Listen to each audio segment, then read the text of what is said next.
Another day, another basketball stories na naman ang pagkukwentuhan natin.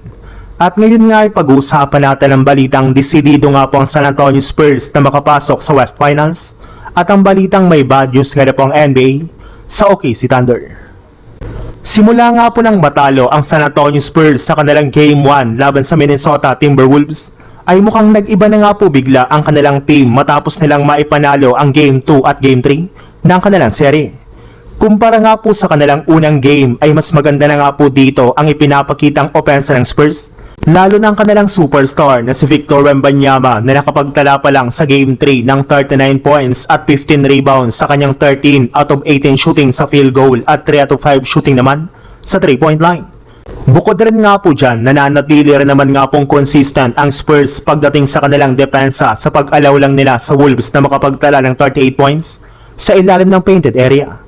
Yes, nakikipagsabayan nga po talaga ang mga players ng Spurs sa pisikalidad ng Wolves. Gayong sobrang desidido nga po talaga ang kanilang team na makapasok sa West Finals sa unang pagkakataon sa matagal na panahon. Sa ngayon nga po ay mukhang Spurs na lang naman ang nag-iisang team na kayang tumalo at mag-dethrone sa OKC Thunder ngayong playoffs. Sa ibang balita naman, bukod nga po sa Lakers, kasali rin naman nga po sa mga nagre-reklamo sa OKC Thunder ang ibang mga fans, coaches at players ng ibang mga koponan.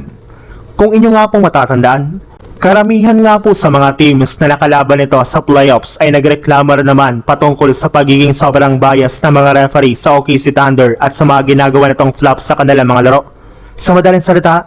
mukhang hindi rin naman nga po gumagawa ng kwento ang Lakers patungkol sa ating defending champions. Since nga po halos lahat na rin naman ng mga teams ay nagreklamo na sa trato ng mga official sa OKC Thunder,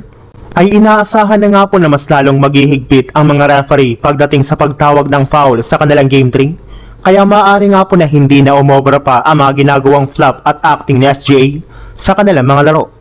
Bistado na rin naman nga po ito ng mga fans at analyst, kaya kung sakali man nga po na gumawa ulit ng flop ang OKC ay sigurado nga po na babatikusin na naman sila at mas bababa nga po ang respeto ng mga fans sa kanilang kupunan.